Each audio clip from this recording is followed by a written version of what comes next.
Sebelum kita masuk ke materi, aku mau perkenalkan diriku sebagai host. Nama aku Patricia Tanjaya, salah satu tim pendiri dari Precious Island. Sekarang aku nggak sendiri aja, tapi juga bareng sama Bu Mercia dan ada juga Kak Ari. Jadi kita bertiga ngebuat Precious Island ini. Buat teman-teman yang belum tahu Precious Island itu apaan, jadi Precious Island itu merupakan sebuah inisiatif yang memang dibuat untuk menyelesaikan masalah global. Salah satunya nih guys, masalah belajar.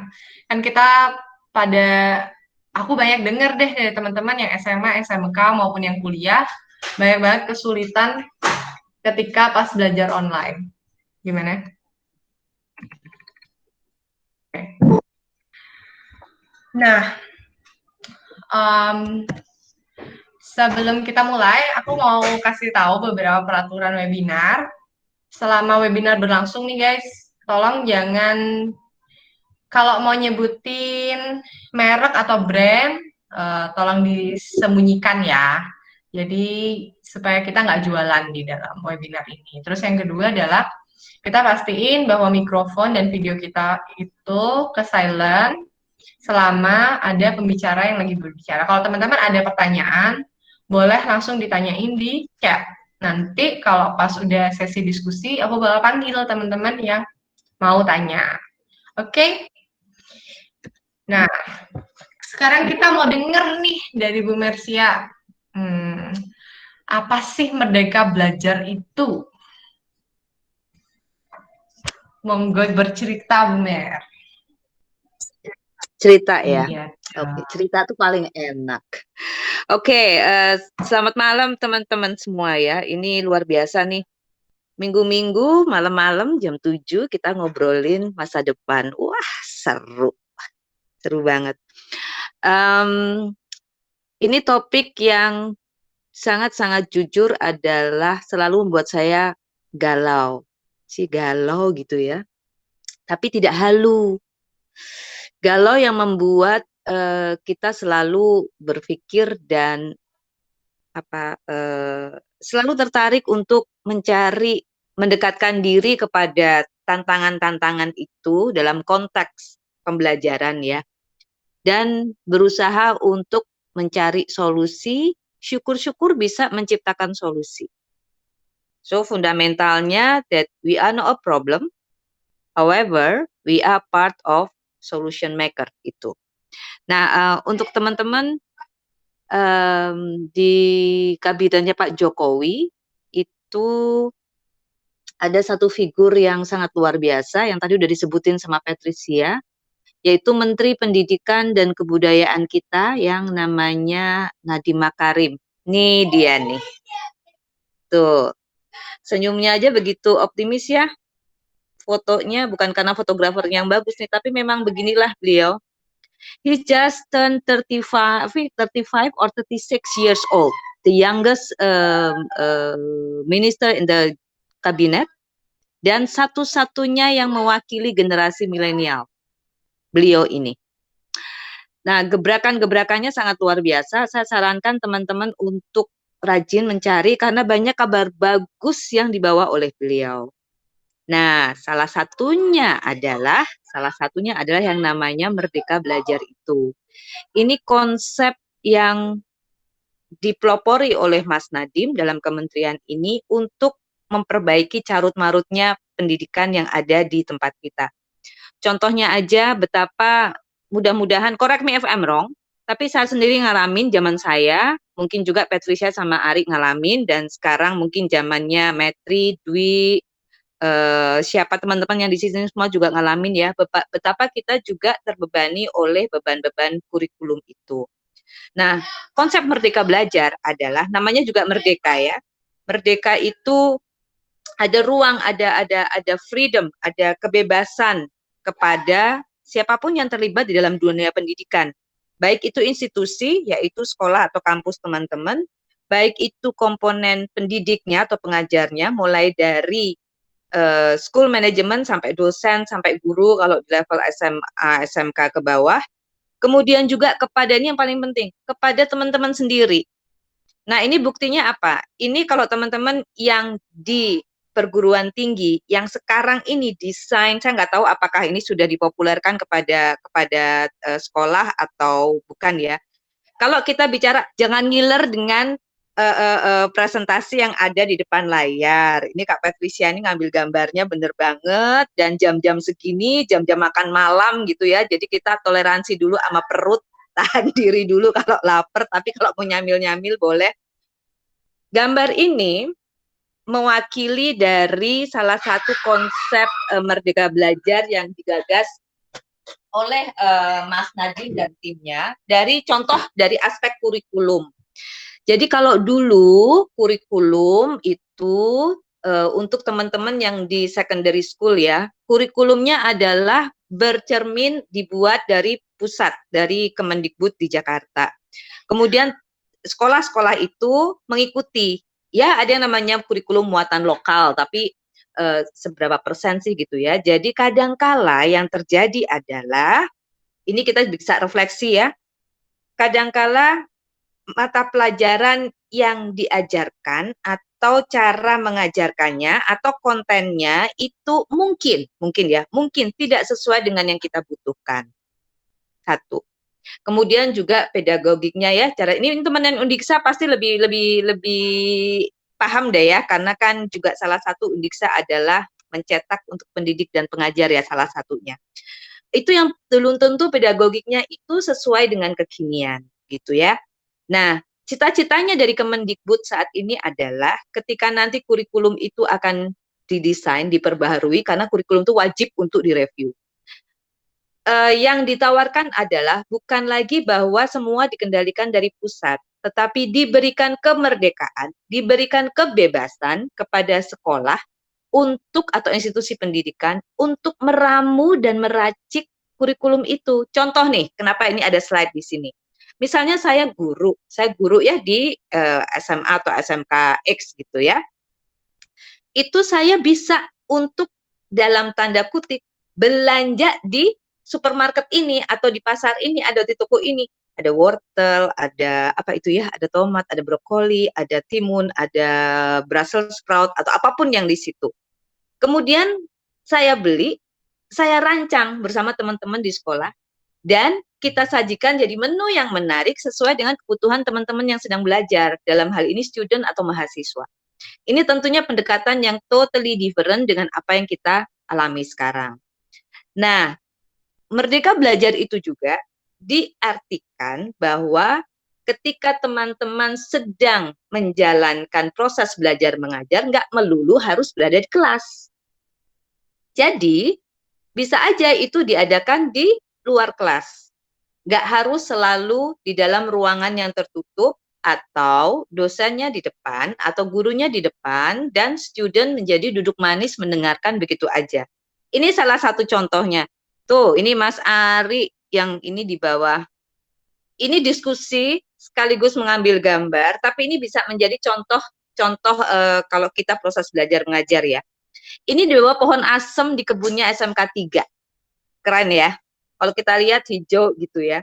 Terus yang dua orang ini kalau nggak salah Adrian ketua OSIS sama Suyase itu dari SMK 3. Kami berbincang tentang perbincangan yang sangat menarik. Mereka belajar tata boga ya. Itu ada pohon asem. Kita diskusi. Ini kayaknya pohon asem ini buahnya bisa dijadiin selai loh. Ini Patricia dan Ari pasti ingat cerita ini. Kemudian diskusi itu mengalir dan akhirnya sampai Suyase yang pakai masker putih itu ya, yang di dadanya itu ya, sampai dia terinspirasi. Oh oke.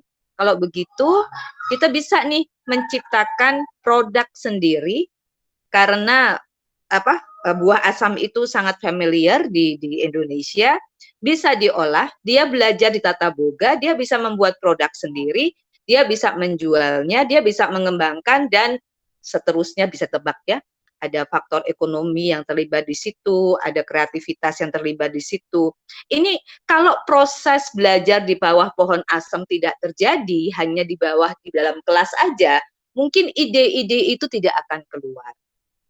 Atau membentuk satu karakter bagi siswa atau mahasiswa untuk bisa berpikir secara kritis, critical thinking, menjadi orang yang kreatif, creative person, juga melakukan hal-hal yang sangat inovatif, plus berkolaborasi, itu mungkin tidak akan terjadi, atau kalau terjadi juga sedikit. Nah, jadi teman-teman Merdeka Belajar itu memberikan kebebasan yang demikian besar, baik kepada institusi, kepada dosen, maupun kepada siswa, untuk menjadikan sekolah itu as a fun place. Jadi kalau sekolah atau kampus nggak fun lagi, ya kita pasti belajarnya juga ogah-ogahan gitu ya. Nah, kabar baiknya buat teman-teman yang di mahasiswa, I don't know that you heard about this or not, tapi ini bisa dilihat di buku panduan Merdeka Belajarnya di Kemendikbud, bisa di-download juga. Sekarang itu, teman-teman yang jadi mahasiswa itu diperbolehkan untuk mengambil kuliah di luar program studinya selama 3 semester di luar kampus.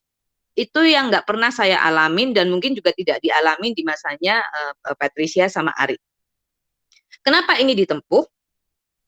Kementerian Pendidikan itu melihat bahwa sekarang ini tidak cukup orang pinter, lulus, jadi sarjana, dan bekerja. Dunia sudah berubah. Jadi yang harus dilakukan adalah bahwa baik sekolah maupun kampus itu harus ada yang namanya link and match. If you are not familiar yet with the terminology, link and match itu artinya adalah apa yang kita pelajari di sekolah maupun di kampus, itu sesuai dengan apa yang ada di industri, di mana nanti kita mau bekerja, di mana nanti kita mau membuka bisnis, di mana nanti kita mau become our own boss, apapun gitu ya. Nah, ini harus ada, plus satu lagi, harus siap untuk menghadapi tantangan-tantangan yang akan datang. Kalau ini di format dengan sistem yang seperti sekarang, mungkin kurang tepat. Jadi ini loh teman-teman, kita sekarang punya yang namanya Merdeka Belajar. Mudah-mudahan Precious Island mengajak teman-teman. Precious Island itu salah satu hobinya adalah sharing information yang bisa dipercaya. Jadi apa yang kami lakukan ini, teman-teman bisa cek ya di buku panduannya Kemendikbud segala macam. Dan dengan sharing informasi ini, mudah-mudahan teman-teman bisa mendapatkan ide, menjadi lebih kritis, menjadi inovasi, dan bisa menjadi orang-orang yang sangat super, because you are unique. Contoh yang kita ambil dari Precious Island, kalau ada gambar pohon, tanaman ya, tanaman yang sedang tumbuh, kita sedang menggalakkan yang namanya one pot, one person, one tree. Itu sedang dilakukan di beberapa sekolah, baik di level SMA, SMK maupun di university. Kita sih berharap, sangat-sangat berharap teman-teman yang ada di sini, dari manapun teman-teman asalnya, dari manapun background-nya, dimanapun kampusnya, apa sekolahnya, yuk kita sama-sama bergerak di One Pot ini. One Pot ini sebetulnya kita rancang juga sebagai implementasi dari perwujudan Merdeka Belajar, baik di level SMK, SMA maupun di university. Karena apa? Di dalam One Pot ini dirancang bahwa teman-teman bebas untuk mengekspresikan lewat One Pot ini. Jadi intinya teman-teman menanam di rumah, mulai dengan satu One Pot, apapun tanamannya, it's really up to you.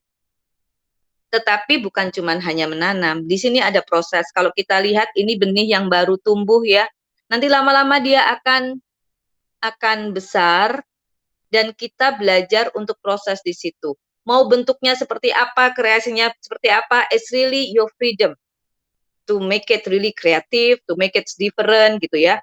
Dan itu kita diasah untuk juga sharing dengan orang-orang serumah. Yuk awalnya aku aja nih yang nanam, tapi maybe my sister or my brother is also interested to do the same. Mungkin bapak atau ibu, mungkin tante atau om atau tetangga sekitar. Nah, dari situ akhirnya mulai itu menjadi gerakan komunitas yang sangat bermanfaat. Dan juga di masa pandemi ini, teman-teman yang sebagian besar menghabiskan waktu mungkin di depan screen, bisa untuk menyeimbangkan dengan kegiatan-kegiatan seperti ini.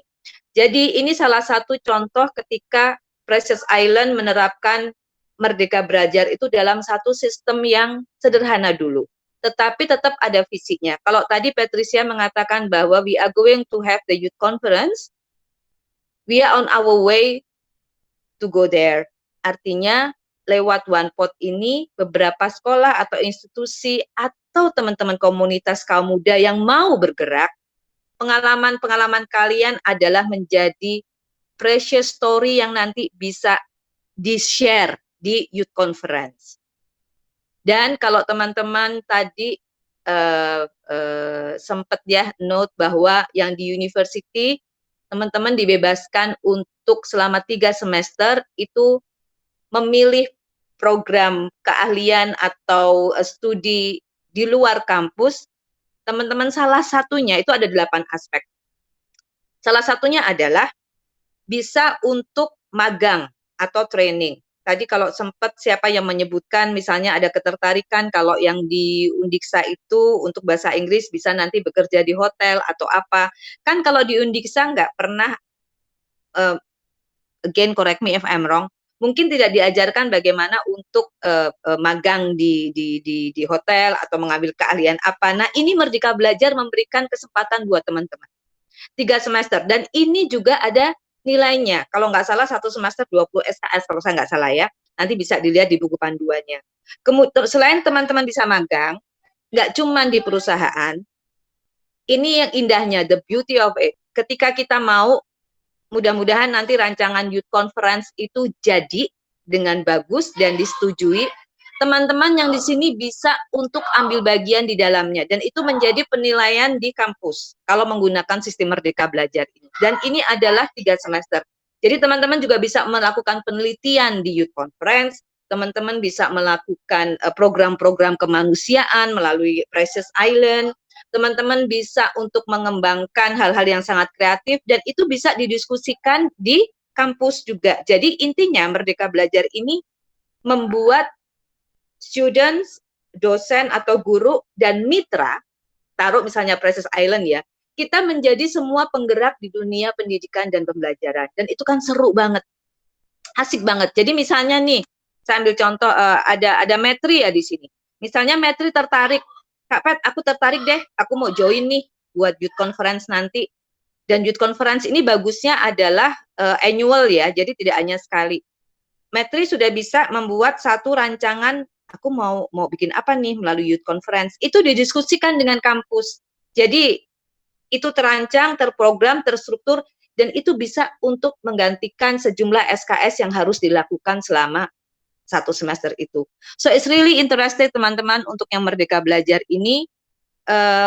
Dan nanti kita lebih asik kalau kita bisa diskusi ya. Tapi intinya adalah memberikan kebebasan, ruang kebebasan kepada institusi pendidikan, kepada pengajarnya, kepada siswa atau mahasiswanya untuk ambil bagian dalam mewujudkan proses belajar pembelajaran yang lebih seru, lebih indah. Begitu ya.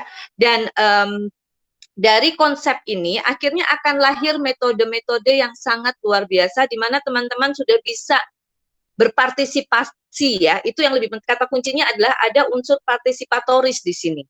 Dan itu yang sangat membedakan. Jadi lebih baik aku berhenti di sini dulu, Pet, sama Ari, sama teman-teman. Nanti kita bisa bergulir ya untuk konsep Merdeka Belajar ini. Ini sesuatu yang sungguh-sungguh sangat menarik ya. Oke, segitu dulu ya. Terima kasih ya. Nanti kita diskusi. Oke. Ya, thank you. Thank you Bu Mer, udah kasih gambaran singkat kepada kita semua tentang apa sih itu Merdeka Belajar.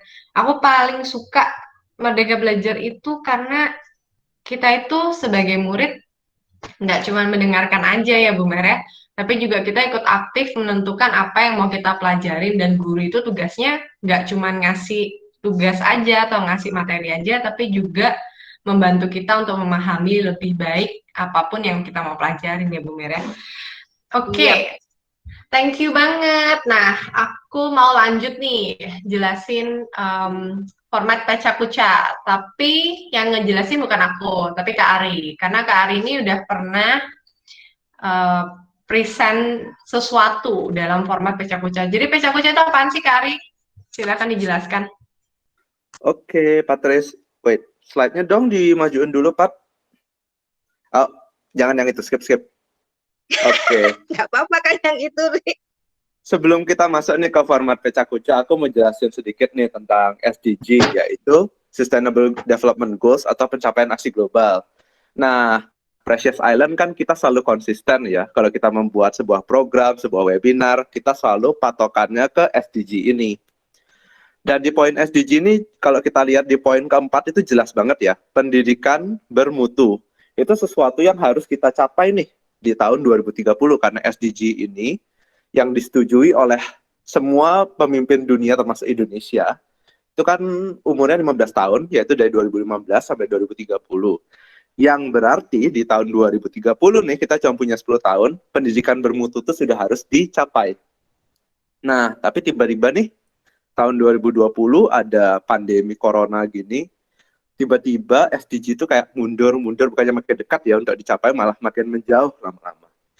Kalau di pendidikan yang kita bisa lihat banget tuh, sekarang tiba-tiba semua pelajaran harus menjadi online, daring.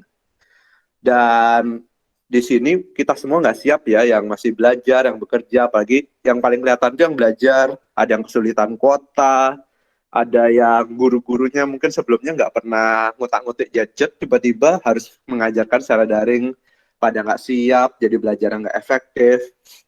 Nah ini kelihatan banget ya, jadi akhirnya ketika kalau kita di BI, di Precious Island, kita tuh pasti oke, ini lagi masa sulit, ini lagi masa susah, tapi kita nggak boleh nih diam aja. Kita harus tetap, biarpun cuma selangkah kecil, harus menuju ke SDG, ke pencapaian aksi global. Oleh karena itu, kan tadi dari Bu Mer menarik banget ya ulasannya, ada kemerdekaan belajar yang bakal digagas sama Kemendikbud. Nah, tapi kan yang namanya perubahan tidak instan ya. It takes time, dan buat sebulan, 2 bulan, bahkan mungkin sampai tahun ini, mungkin pelajaran bakal tetap aja online dan tidak efektif seperti yang kita rasain sekarang. Oleh karena itu kita nih kemarin sempat diskusi sama 2 anak Undiksa yang keren banget, dan mereka bakal bercerita pengalaman dan juga share tips and trick untuk tentang belajar online ini. Nah, tapi kan kita di sini mau biar berkreasi ya, supaya untuk mencapai pencapaian aksi globalnya anak muda harus kreatif. Kalau kita mau ngomong nih, tips and trick kreatif untuk bisa belajar online dengan efektif di rumah, masa kita cuma presentasi gitu aja kan? Kita kasih nih tantangan ke teman-teman panelis, kita kasih yang namanya Peca Kuca. Peca Kuca, kalau teman-teman ada yang udah pernah dengar, kalau yang belum dengar ya, Peca Kuca itu adalah format di mana seorang pembicara akan membawakan sebuah presentasi selama 6 menit 40 detik. Di dalam presentasinya itu ada 20 slide atau 20 gambar, dan setiap slide ini akan otomatis berjalan setiap 20 detik. Jadi di sini pembicara nggak punya kontrol nih sama presentasi, yang nggak bisa tuh yang next atau balik kak balik, nggak bisa. Gambar bakal terus berjalan secara otomatis. Dan yang lebih seru nih, teman-teman panelis kita yang dari Undiksa 2 ini, kita baru kasih tahunya tuh 5 hari yang lalu. Jadi mereka punya waktu 5 hari aja buat mempersiapkan diri untuk bisa berbicara dengan intonasi, dengan kecepatan, dengan cerita yang tepat yang bisa dipresentasikan dalam waktu yang lumayan tight ini. Nah, supaya kita langsung aja ya Pat, biar seru, Patrice mungkin bisa perkenalin nih 2 teman kita dari Undiksa. Oke, thank you Kak Ari. Penjelasannya tentang SDG sama Peca Kuca itu apaan. Memang guys, nggak seru kalau nggak ada challenge ya. Jadi kita mau nge-challenge Nia sama Dwi dari Undiksa. Nah, aku mau perkenalin Dwi dulu nih. Jadi Kadek Dwi Chandra Oktariana ini seorang mahasiswi dari Undiksa. Nah, Dwi ini sangat-sangat aktif ngurus kursusin anak-anak ya Dwi ya, dari SD sampai yang berumur juga. Jangan diganggu. Dari 3 tahun yang lalu. Nah, sedangkan Nia sama, Nia juga aktif banget jadi private English teacher dari tahun 2018 sampai sekarang. Nia ini banyak banget ikut kegiatan, sering dapat juara juga di debat-debat. Supaya nggak lama-lama nih guys, yuk kita langsung aja ke Dwi. Silakan Dwi, nanti kalau siap bilang siap ya. Oke Kak Pet, makasih banyak. Kedengeran nggak suaranya Dwi, Kak Pet? Jelas. Oke, good. Hmm. Selamat malam semuanya, teman-teman yang udah hadir di webinar kali ini. Terima kasih banyak sudah menyempatkan waktu untuk bergabung di webinar dengan tema Merdeka Belajar. Jadi sebelum saya mulai nih pecah-pecahnya ya, saya memperkenalkan diri terlebih dahulu. Chandra, teman-teman bisa panggil saya Dwi. Saya berasal dari program studi pendidikan bahasa Inggris Undiksa semester 5. Dan sekarang di webinar kali ini Dwi mau bercerita pengalaman Dwi selama belajar online, belajar di rumah. Seperti apa? Apakah pengalaman Dwi sama-sama teman-teman? Kalau penasaran langsung aja. Oke, Kak Pet. Oke, sebelum Dwi cerita tentang pengalaman belajar selama pandemi, kita flashback dulu ya teman-teman tentang bagaimana sih kita sebelumnya belajar di situasi offline atau sebelum pandemi ini. Teman-teman boleh berpikir nih, sambil berpikir kira-kira belajarnya dulu seperti apa ya. Tapi kalau Dwi sendiri pengalamannya dari zaman SD, SMP, SMA itu sistem sekolahnya adalah bangun pagi-pagi. Paling pagi itu jam 5:30 kalau nggak salah ya. Itu harus bangun pagi, padahal masih ngantuk. Kadang dibangunin sama ibu tuh masih, ya ibu bentar 5 menit lagi. Padahal sebenarnya udah mepet waktunya. Akhirnya cepet-cepetan ke sekolah, dengan situasi yang masih ngantuk, masih benar-benar pengen tidur, sampai di sekolah harus mendengarkan lagi guru atau dosen berceramah. Bayangin dong ya, udah ngantuk, kemudian di sekolah dengerin guru ceramah, makin ngantuk, makin pengen ngelihat keluar jendela dan ngerasa kayak, aduh kayaknya enak banget kalau tidur. Nah, tapi ketika pandemi ini datang, biar semuanya berubah, ya kan? Dalam sepersekian hari saja, yang kita dulu harus datang ke sekolah hanya belajar lewat online. Kita belajar di depan laptop aja teman-teman. Dimana dulu kalau guru atau dosen memberikan ceramah atau menjelaskan materi, kita sekarang justru yang harus mempelajarinya sendiri. Jadi dosen atau guru tidak terlalu banyak menjelaskan. Akhirnya kalau dari Dwi sendiri pengen lagi ngedengar guru atau dosen menjelaskan karena susah belajarnya kalau tanpa dijelaskan ya teman-teman. Kemudian ketika online ini juga kita semua sistemnya online, semua sistemnya online. Guru tidak siap, dosen tidak siap, begitupun juga dengan siswa dan mahasiswa. Lalu apa yang terjadi? Kebingungan, semuanya kebingungan. Guru kebingungan, apalagi siswanya ya, harus mengerjakan tugas, sedangkan tugasnya sangat banyak, belum lagi kita tidak mengerti materinya karena tidak dijelaskan, tidak diberikan feedback. Kemudian masalah yang lain itu, masalah tidak hanya sampai di sana aja teman-teman, bukan hanya tidak mengerti materi, bukan hanya harus mengerjakan tugas yang banyak, tapi juga ada muncul permasalahan lain. Permasalahan lainnya apa teman-teman? Permasalahan yang ketiga adalah kita tidak punya teman untuk berdiskusi. Kenapa tidak punya teman? Karena teman yang lain juga tidak mengerti, teman yang lain juga struggling, ya kan? Akhirnya kita gimana? Kita makin ngerasa bahwa, aduh ini kuliah online tapi otaknya offline, ya nggak sih? Ngerasa aku nggak dapat apa-apa nih dari sistem pembelajaran online ini. Belum lagi kalau misalnya dosen menjelaskan di lewat Zoom ya, terus sistem Wi-Fi-nya ngadet, Wi-Fi-nya macet-macetan. Itu makin deh tuh, waktu itu dia sempat belajar yang namanya salah satu mata kuliah paling susah dijelasin sama dosennya lewat Zoom. Penjelasannya sebenarnya bagus, tapi karena Wi-Fi-nya ngadet-ngadet, akhirnya nggak ngerti sama sekali, makin stres, kemudian ngerjain tugasnya nggak ngerti sama sekali. Terus kemudian dari semua permasalahan itu teman-teman, tentunya ngerasa stres sekali ya. Gue sendiri juga ngerasa sangat hopeless. Apa sih, gimana sih sebenarnya harus cara belajar yang efektif selama belajar online? Tapi kemudian ketika melihat semua permasalahan itu, ada perasaan ingin menyerah untuk ya udah deh buat aja. Bahkan ada salah satu teman saya itu akhirnya drop out karena merasa tidak kuat belajar online, tidak kuat dari segi harus mencari wifi karena tinggalnya di pedalaman, kemudian belum lagi memahami materi. Cuman kemudian setelah ini semua berjalan, pembelajaran online ini berjalan kurang lebih selama 3-4 bulan, akhirnya dia menemukan titik terang teman-teman. Menemukan sisi positif dari pembelajaran online ini. Salah satunya adalah dia jadi lebih melek teknologi. Jadi tahu cara menggunakan Google Meet, jadi tahu cara menggunakan Zoom, bahkan bisa mengaplikasikannya dalam sistem pembelajaran atau cara mengajarnya Dwi. Karena kan seperti dibilang Kak Pet tadi, Dwi juga mengajar, jadi mengajarnya juga secara online. Kemudian manfaat kedua adalah kita bisa berkolaborasi dengan orang dengan ataupun dengan teman-teman dari jauh. Misalnya seperti webinar ini, Kak Pet di mana, Kak Ari di mana, Bu Mer di mana, Dwi di mana, tapi kita bisa mengadakan event ini. Ya kan? Kita bisa mengadakan event ini tanpa harus bertemu secara langsung. Which is kalau misalnya sebelum pandemi ini mungkin agak ribet dan banyak kendala yang terjadi. Nah, kalau misalnya teman-teman ngeliat, ya mungkin dia bisa aja gitu berpikir positif seperti itu, sedangkan saya belum bisa.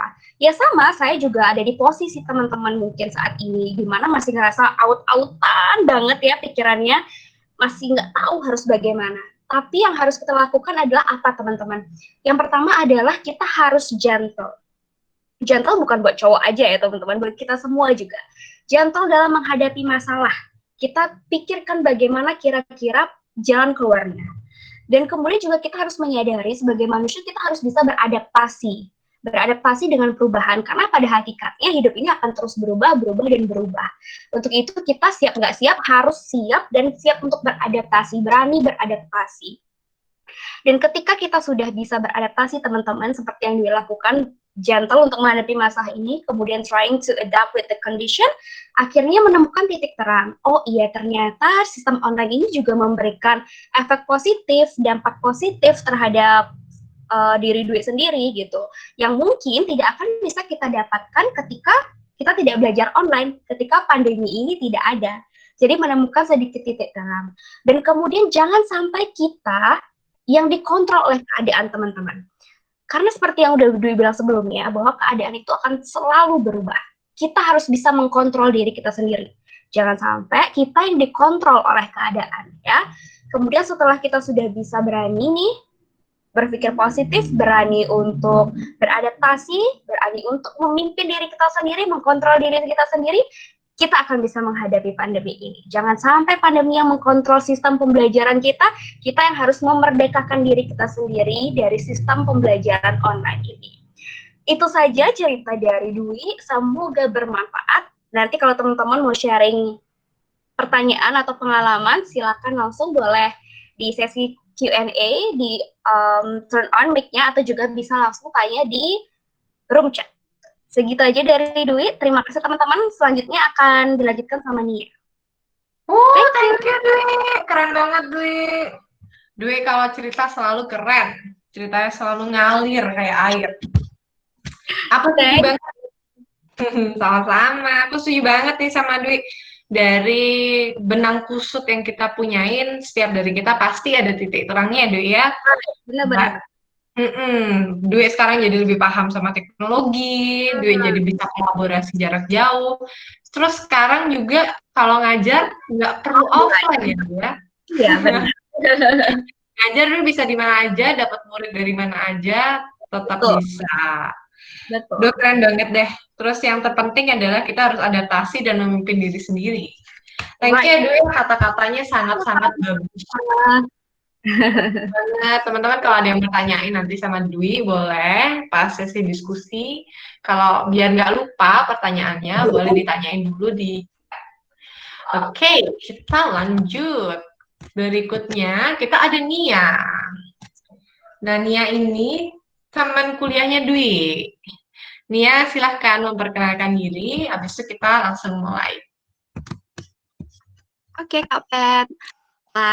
Tadi udah dengerin nih cerita dari Dwi yang benar-benar menarik banget tentang pengalaman dia dan struggle-nya dia selama pandemi nih teman-teman. Nah di sini aku kenalan dulu ya sama teman-teman. Kenalin, nama aku Nia Loviani, teman-teman bisa panggil aku Nia. Jadi aku juga seorang mahasiswi Undiksa yang kebetulan juga mempunyai masalah dalam pandemi ini dan juga teman-teman mungkin punya cerita yang sama aku. Nanti kita bisa sharing-sharing bareng dan berikut adalah beberapa cerita aku tentang pandemi ini. Lanjut Kak Pet. Oke, jadi malam ini Nia punya sebuah bunga mawar yang cantik dan menawan. Tapi bunga mawar ini hanyalah salah satu dari jutaan jenis mawar yang ada di dunia ini. Sama seperti manusia yang hanya satu dari jutaan ribu manusia yang ada di bumi ini. Tapi semenjak pandemi, kita ini dikurung nih teman-teman. Kita ada di sebuah ruang kaca dan kita cuma bisa melihat dunia luar dari kaca tersebut. Miris kan ya? Jadi lama-kelamaan kita kehilangan semangat, lama-kelamaan kita mulai rapuh, dan lama-kelamaan merasa lupa. Apa sebenarnya tujuan kita untuk belajar? Apa sebenarnya tujuan kita sehingga kita bisa dikurung seperti ini, terus gimana? Jadi dulu itu aku benar-benar aktif untuk ngajar dan aku benar-benar suka anak-anak dan itulah yang buat aku semangat banget belajar. Tapi selama pandemi aku nggak ketemu sama murid-muridku, kemudian jadi merasa sendiri, jadi merasa nggak punya teman, dan hanya berteman sama laptop, sama gadget, which is mereka nggak bisa nyaut ya. Terus nih teman-teman, aku pengen teman-teman sekarang bayangin, teman-teman mau dilihat seperti apa sih sama teman-teman dan orang-orang di luar sana?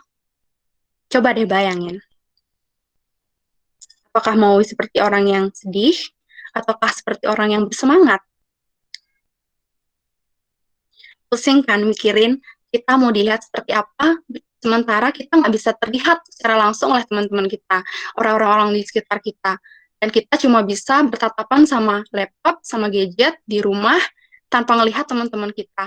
Pasti ngerasa sendiri banget, merasa nggak punya teman, dan itulah tantangan sebenarnya dalam pandemi ini. Tapi coba kita lihat lagi dan kita ingat-ingat lagi pengalaman kita yang udah pernah kita jalani. Seperti dulu ikut komunitas, ikut kegiatan, kemudian mungkin mengajar, atau mungkin dulu aktif organisasi, ingat-ingat lagi. Dulu punya banyak teman, dan tentunya teman itu nggak bakal hilang ya teman-teman. Jadi mereka bakal selalu stick sama kita. Kemudian ingat lagi, seberapa sering kita berbagi sama orang-orang, apa saja yang sudah kita bagikan. Karena Nia yakin nih, apapun yang kita bagikan, seperti sekarang nih Nia sama Dwi berbagi, teman-teman juga nanti bisa berbagi, hal yang kita bagikan akan berguna nih buat teman-teman semua.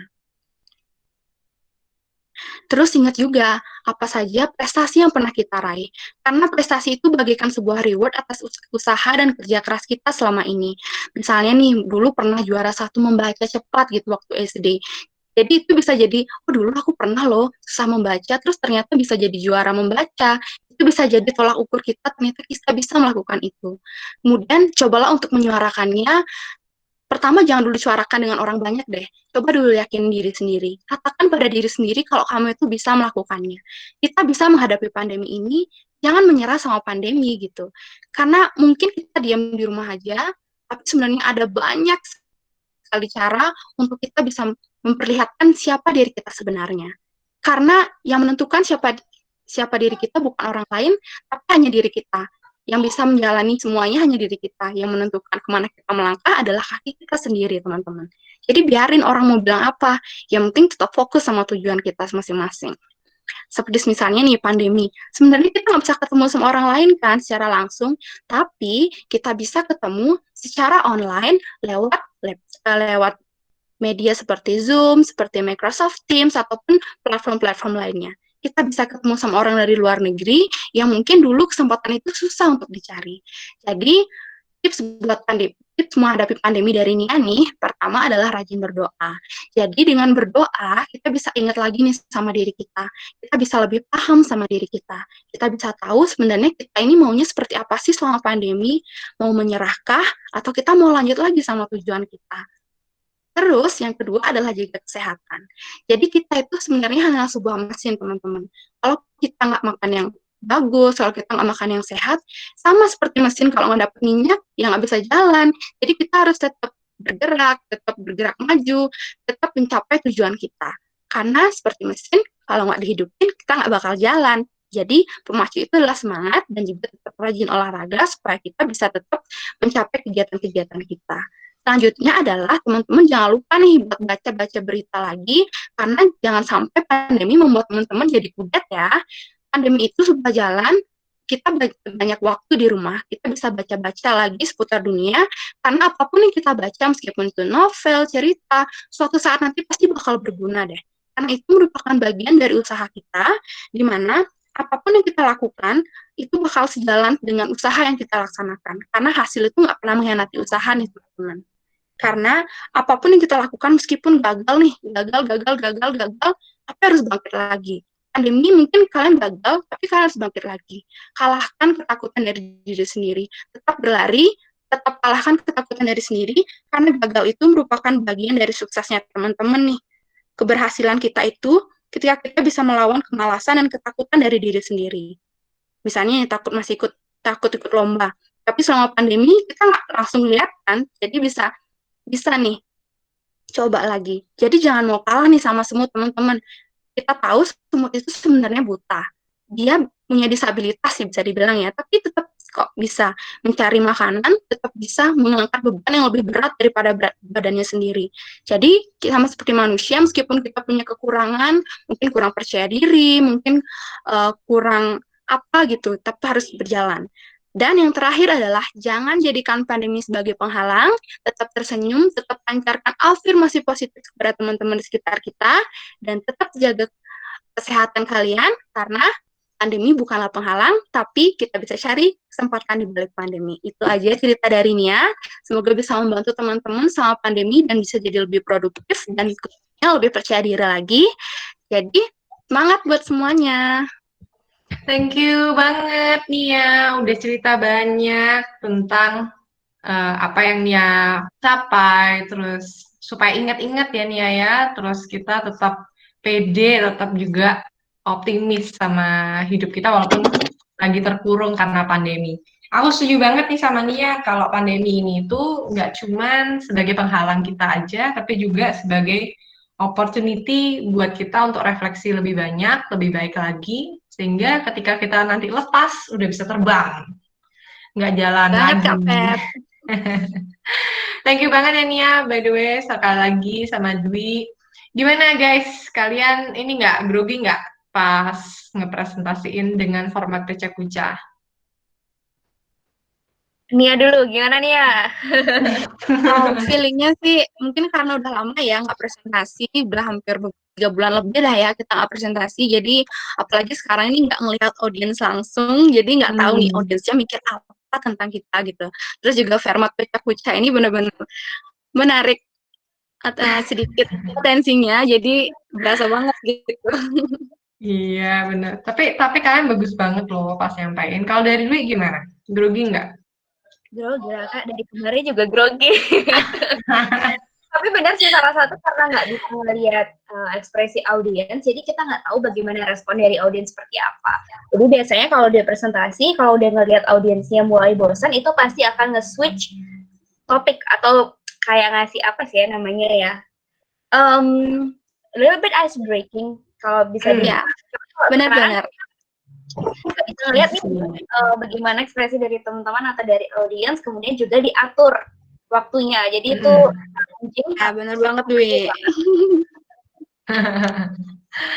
Oke, siap. By the way, kita lanjut ya guys. Thank you so much udah kasih presentasi paling keren.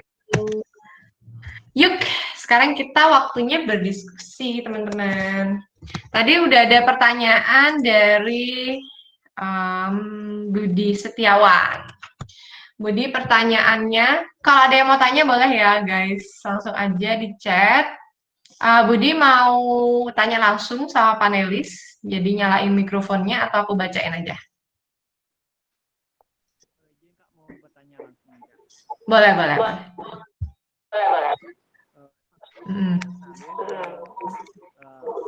Suaranya Budi kecil banget by the way. Oh kecil Kak, soalnya nggak pakai headphone. Oh. Tapi suara aku ngemah. Kalau udah kedengeran nggak? Enggak, Bud. Aku bacain aja ya kalau gitu. Oke, thank you Budi. Apakah konsep merdeka belajar ini berkaitan dengan 4C, communication, collaboration, critical thinking and problem solving, dan creative and innovation? Yang mau jawab dulu siapa nih? Dwi aja deh. Gimana Dwi? Kalau menurut Dwi, merdeka belajar ini berkaitan dengan 4C nggak? Iya, oke. Dari Budi ya. Hai Budi, makasih banyak udah datang dan juga ngasih pertanyaannya. Mungkin bisa ditambahin sama Ibu Mer yang lebih pro di bidang ini ya. Karena dari Ibu pribadi, konsep merdeka belajar ini sangat berkaitan sama 4C itu sendiri. Kenapa sih berkaitan? Karena seperti yang dijelaskan sama Bu Mer sebelumnya, kita nih dari jurusan pendidikan bahasa Inggris, itu misalnya ya, let's say, example-nya adalah dari jurusan pendidikan bahasa Inggris, dikasih kesempatan untuk belajar di luar dari bidang kita. Misalnya, kita bisa ngambil beberapa course di manajemen atau di akuntansi atau belajar tentang hukum. Which is itu ada banget dong hubungannya sama collaboration. Kenapa sih sebenarnya 4C ini berkaitan dengan Merdeka Belajar? Karena saat nantinya ketika kita lulus di kuliah, kita let's say pendidikan bahasa Inggris jadi guru. Jadi guru mungkin tidak akan cukup nantinya ketika kita lulus, tapi kita harus bisa mengembangkan skill lain yang berkaitan dengan jurusan kita. Misalnya, kita bisa buat sekolah. Buat sekolah nggak cukup dengan kita bisa ngajar aja dong, kita harus berkolaborasi dan harus ada kreativitas dan inovasi yang bisa kita dapatkan ketika kita belajar di jurusan lain atau belajar beberapa course di jurusan lain.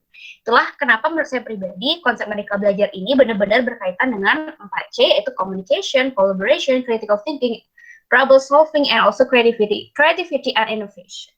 Begitu Kak Pet dan juga Budi. Thank you Dwi jawabannya. Yes. Nia ada yang mau ditambahin nggak? Kalau dari Nia sebelum kita ke Bu Mer. Kalau Bu Mer paket lengkap nih. Jadi Nia nambahin dikit ya. Thank you banget pertanyaan dari Nia putus-putus.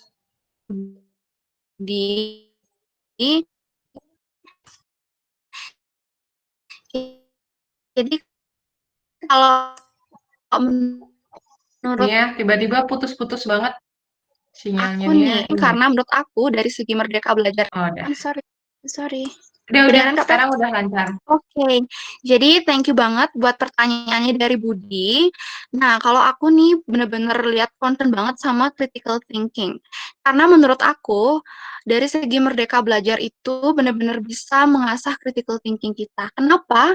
Karena terutama diterapkan pada masa pandemi ya, jadi kita benar-benar bisa nyari banyak isu, bisa mengkritisi banyak isu, karena gimana ya, lebih leluasa gitu rasanya kalau online. Jadi kita ngatur diri kita, kemudian kita bisa tahu kita cara belajarnya seperti apa, jadi lebih bisa mengasah critical thinking kita, bahkan problem solving ya.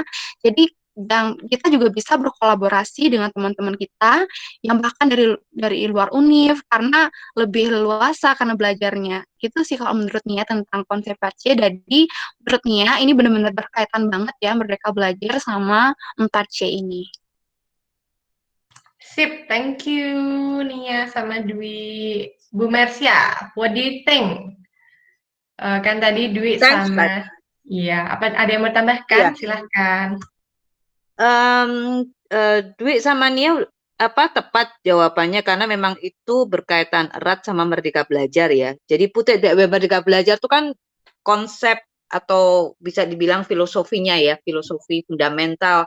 Apapun yang kita lakukan dalam hidup itu kan harus ada fundamentalnya. Kalau nggak itu nggak mungkin roboh nanti kalau ada apa-apa gitu ya. Jadi Merdeka Belajar ini adalah fundamentalnya yang kemudian salah satu instrumennya adalah penerapan 4C itu. 4C itu kalau dalam dunia pendidikan itu sekarang adalah konsep pembelajaran untuk abad 21 yang betul-betul banyak didominasi oleh kemampuan teknologi ya, dan juga arus komunikasi dan informasi yang sungguh banyak banget sekarang ditemuin. Karena itulah diperlukan 4C ini supaya kaum muda itu apapun dimanapun mereka menuntut ilmu itu dilengkapi, dan ini tidak bisa didapatkan secara pasif. Jadi harus dari teman-teman itu juga proaktif, juga menjadi orang yang aktif. Dengan menjadi orang yang aktif, otomatis 4C-nya akan terasah. Mau itu komunikasinya, mau itu kolaborasinya, mau itu critical thinking-nya, creativity-nya, itu automatically akan diasah. Untuk mereka yang nggak proaktif ya akhirnya bukan tidak berhasil, mereka akan berhasil tapi warnanya akan beda. Nah ini juga yang sekarang tantangannya apakah 4C ini juga dimiliki oleh teman-teman yang sedang belajar dan juga para pendidik dan pengajarnya. Jadi biar match gitu ya. Jadi memang Merdeka Belajar itu salah satu instrumennya adalah tentang 4C ini. Ini Budi, apa pertanyaannya bagus banget loh. Dan itu kalau bisa diterapkan ya dalam individu, dalam pribadi kita masing-masing, itu akan menjadi manusia yang sungguh-sungguh luar biasa. Itu Pat, back to you. Thank you teman-teman panelis jawabannya dan Budi juga pertanyaannya. Semoga terjawab ya Budi. Kita lanjut sama pertanyaan dari Santi. Sebenarnya Santi udah live. Cuma nggak apa-apa, kita tetap jawab ya. Santi juga bisa nonton nanti di YouTube. Kalau pertanyaan Santi berarti kalau join Merdeka Belajar harus setuju dulu ya institusinya. Kita dengan mitra misalnya Precious Island perlu mengurus administrasi agar menjadi sah, begitukah Kak? Bu Mercia mungkin bisa membantu menjawab. Oke. Teman-teman saya sarankan nanti kalau ada waktu untuk download panduan Merdeka Belajar untuk yang kampus ya, kampus Merdeka ya. Di situ disebutkan memang salah satu persyaratannya adalah bahwa antara student, institusi pendidikan dan juga berarti termasuk dosen ya atau dosen pembimbing akademiknya begitu, dan mitra ini memang harus duduk bareng untuk nentuin. Jadi memang inilah bentuk partisipatoris dari ketiga komponen yang penting ini supaya apa yang dipelajari nanti, misalnya Santi yang nanya ya, misalnya Santi, oke, Merdeka Belajar di kampus itu adalah memberikan hak belajar secara merdeka kepada mahasiswa selama 3 semester. Jadi apa yang harus dia pelajari, dia dapatkan, dia raih, dia capai, sehingga nanti itu juga tetap memenuhi standar dari misalnya dari SKS-nya yang tertulis di situ sejumlah 20 SKS-nya 1 semester itu ya. Nah, itu memang harus dibicarakan bersama-sama. Tentunya kalau dari mitra, misalnya Precious Island gitu ya Precious Island harus ada kerjasama, misalnya dengan Undiksa. Ini apa nih yang mau istilahnya konten-konten apa nih yang akan dielaborate untuk kebutuhan mahasiswa itu sehingga mereka boleh untuk melakukan Merdeka Belajar ini, misalnya di luar kampus ya, katakan misalnya Santi mau nih magang misalnya ya, yang dipilih magang gitu ya, magang di Precious Island. Nah, apa yang akan dilakukan di situ betul-betul secara details ya, apa yang bisa ditawarkan oleh Precious Island, apa yang dibutuhkan oleh Santi sebagai student itu bisa link dan bisa match. Yang akhirnya metode pembelajaran ini memberikan pengayaan kepada siapapun yang terlibat di dalamnya untuk menjadi manusia yang jauh lebih, nggak cuma kompetens ya, tapi dia menjadi pribadi unggulan yang utuh gitu loh, karena nggak cuma dapat ilmunya, tapi mereka juga dapat pembelajaran mempraktekkan secara langsung, bahkan bergaul penuh dengan kesulitan-kesulitan yang terjadi, sehingga betul-betul diasah. Misalnya kalau di Precious Island misalnya, oh ada challenge ini, bisa nggak ini diciptakan solusinya, dan kalau ada solusinya, apakah solusinya juga akan sustain, dampaknya nanti bagaimana. Jadi itu adalah proses yang harus dipikirkan, dikerjakan, dan dianalisa gitu ya. Jadi kan kalau kita belajar di level perguruan tinggi harus juga mampu menganalisa. Nah, itu adanya salah satunya melalui Merdeka Belajar ini, dan itu ketika mitra memiliki konsep yang bagus, bekerja sama dengan institusi pendidikan, itulah yang akhirnya mampu menjadi penggerak untuk kualitas pendidikan yang lebih baik.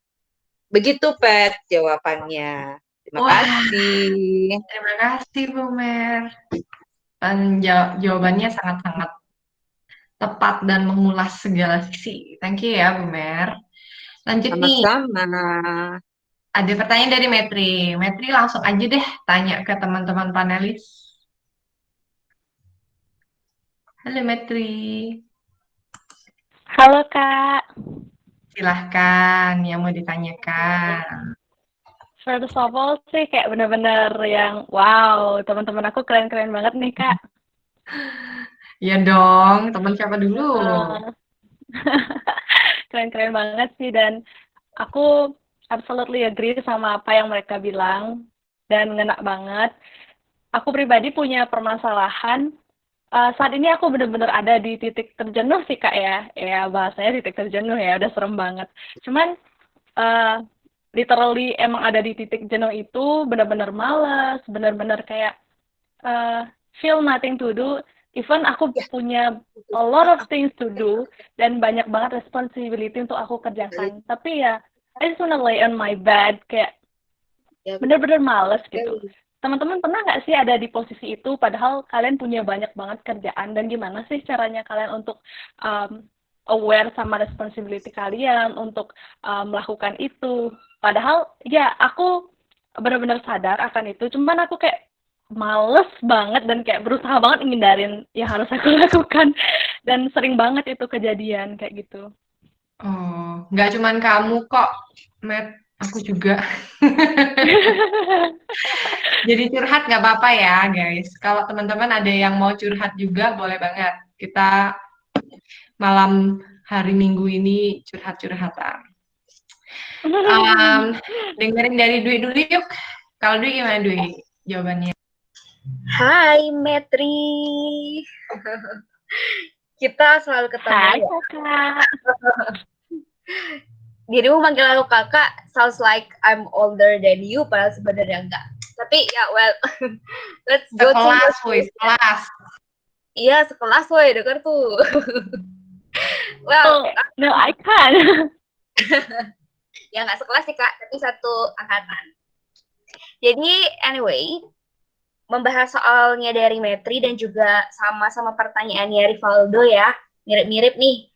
Ketika kita ada di titik jenuh, itu sebenarnya bagaimana sih? Kalau ditanya pernah banget. Itu semester lalu, semester 3 kemarin. Banyak banget ada yang harus dikerjain, tapi pengen kabur rasanya dari semua responsibility itu. Sebenarnya nggak bagus ya. Kalau seperti yang dibilang tadi, sebenarnya ada aja alasan untuk kita menyerah. Tapi tentu itu bukan alasan yang sebaiknya kita pilih. Gimana sih caranya supaya kita keluar dari titik jenuh itu? Yang pertama adalah take a deep breath. Benar-benar kasih waktu ke dirimu sendiri. Kadang kita lupa untuk tepat janji sama diri kita sendiri untuk self-love. Kita selalu aja mikirin orang lain. Oh ya, aku udah janji sama orang lain begini, dan segala macam. Tapi sama diri sendiri kadang lupa.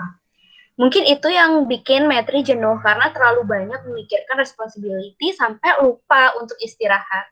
Bukan istirahat yang tidur, yang kewajiban ya, tapi benar-benar istirahat yang let's say holiday. Walaupun nggak bisa holiday di pandemi ini ya. Mungkin keluar misalnya ke pantai, ke tempat-tempat sepi. Ke tempat-tempat sepi yang bisa nge-refresh, nge-restart lah bilang pikirannya Metri. Kemudian yang kedua, kan Metri udah punya masalah nih, udah punya responsibility yang banyak, jangan tambah-tambahin lagi dengan overthinker atau pemikiran-pemikiran yang ngebuat Metri makin ngerasa malas. Atau jangan tambahin diri dengan kegiatan-kegiatan yang sebenarnya untuk saat ini tidak urgent. Jadi harus punya prioritas. Oke, aku responsibility-nya adalah ini.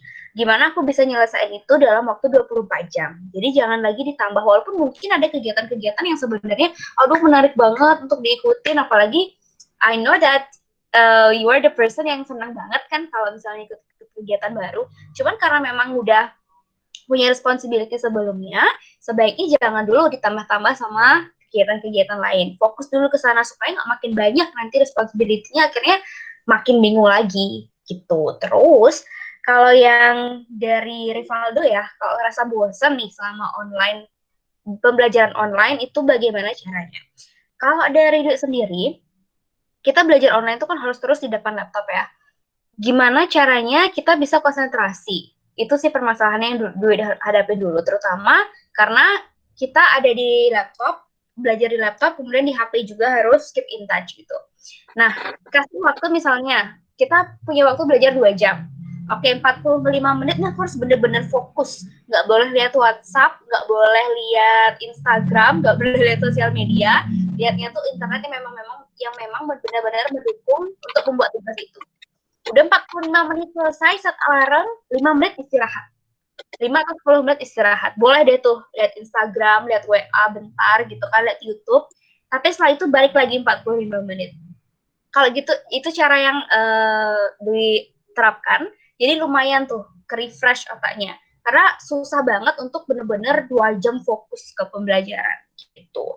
Terus kemudian tips lainnya, kalau bosan bisa belajar bareng sama teman-teman, belajar virtual teman-teman. Bisa lewat Google Meet ini, jadi kita punya teman untuk bercerita. At least walaupun lewat virtual nggak ketemu langsung, itu cukup mengobati untuk saat ini. Itu sih yang bisa dikasih jawabannya buat Netri dan juga buat Rivaldo. Thank you, Dwi. Wah, Dwi ini semangat sekali. 2 pertanyaan langsung dijawab 1 kali. Perkalian.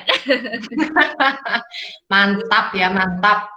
Bener sih, ini yang Metri alamin, semua orang alami ya saat ini, terutama Dwi pasti juga pernah lah ya pas belajar online terus aduh kayak malas banget.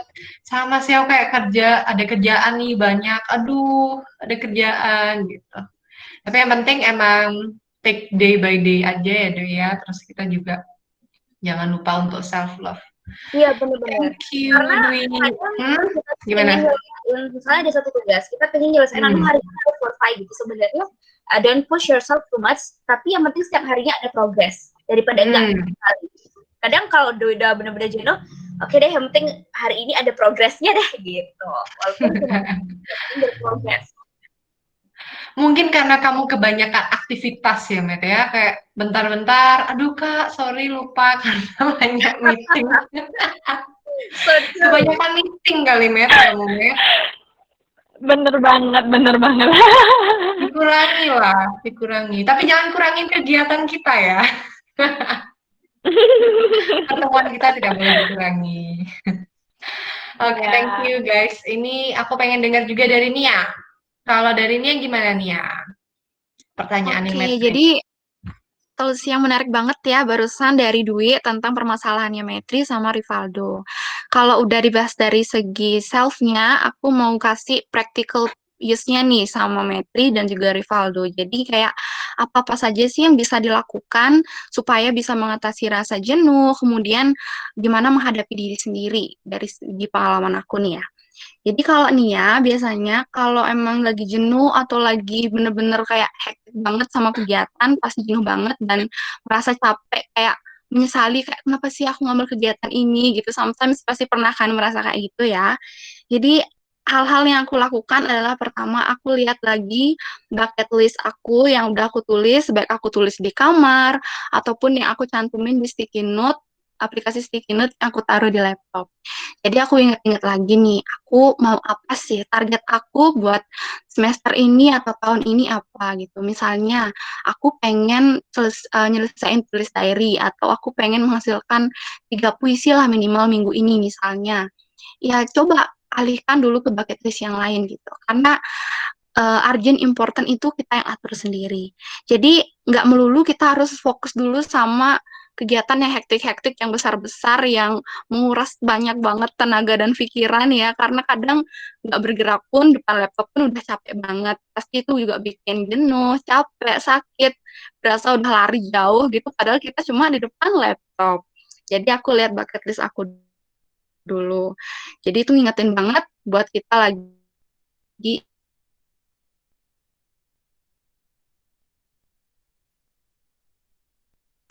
oh ya, aku harus itu. Yang kedua adalah aku sering banget nih, itu konyol banget sebenarnya. Kadang aku nulis, mencoba mendisiplinkan diri nih, Kak.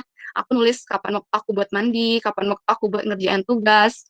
Memang kedengarannya mungkin aku pelupa gitu, tapi that's one way to discipline yourself. Jadi buat diri kamu lebih disiplin. Dulu pernah nih, pas aku ngajar online, terus tiba-tiba alarm aku bunyi. Jadi kayak, oh, awkward banget, tapi nggak apa-apa. Itu salah satu hal yang sederhana banget yang bisa kamu lakukan. Terus juga misalnya, aku juga catat kegiatan-kegiatan yang bakal aku ikutin. Kayak webinar ini, aku set 30 menit sebelum time aku udah set, jadi harus udah siap-siap supaya nggak kelabakan gitu. Jadi bisa kayak releasing stresnya dulu sebentar, kemudian bisa minum dulu sebentar. Jadi pada saat udah kegiatan itu nggak menyesali lagi ikut kegiatan gitu. Terus yang ketiga, kalau masih merasa jenuh juga, malam-malam nggak bisa tidur mikirin, aduh kok banyak banget sih kegiatannya, aku biasanya menulis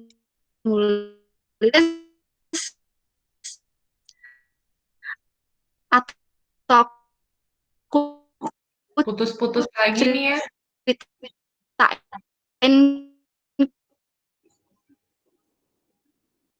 Aduh. keseharian aku satu Nih ya. hari Ini mau putus-putus banget. itu. Jadi aku punya satu jurnal sampai ke halo sorry. Oke, kedengeran nggak?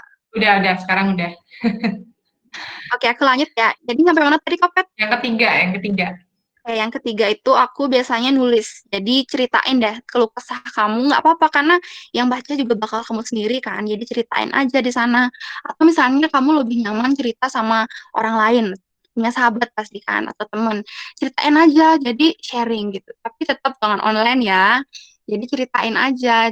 Karena dengan mengobrol, aku udah buktiin banget kemarin aku merasa bener minggu lalu itu bener-bener sedih banget, entah kenapa pengen nangis. Kalau pengen nangis, nangis aja, nggak apa-apa.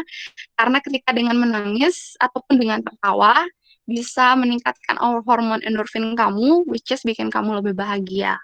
Jadi dengan menulis ataupun bercerita, itu bisa meningkatkan kebahagiaan kamu gitu.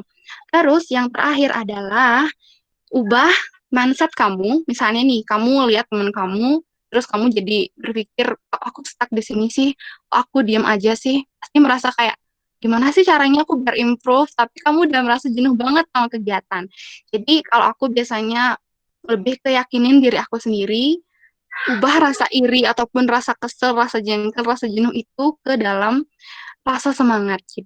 Jadi inti yang aku sampaikan adalah gimana cara untuk mendisiplinkan diri sendiri. Itu sih yang penting dan lebih mengerti diri sendiri gitu. Terus menyambung sama masalah yang dihadapi Rivaldo, misalnya gabut tentang belajar online. Ya ini benar kita hadapi bersama ya teman-teman. Jadi kalau aku biasanya aku bakal ngasih toleransi untuk diri aku 10 menit lah at least untuk melakukan apapun yang aku suka. Kalau aku nih, aku suka banget baca webtoon, jadi aku baca dulu 10 menit, aku puasin dulu baca 10 menit, terus setelah itu, nggak boleh kasih excuse lagi, harus udah lakuin yang kamu lakukan, at least 45 sampai 1 jam, setelah itu kasih reward sama diri kamu. Misalnya setelah itu kamu lanjutin lagi 1 episode, baru kamu tidur.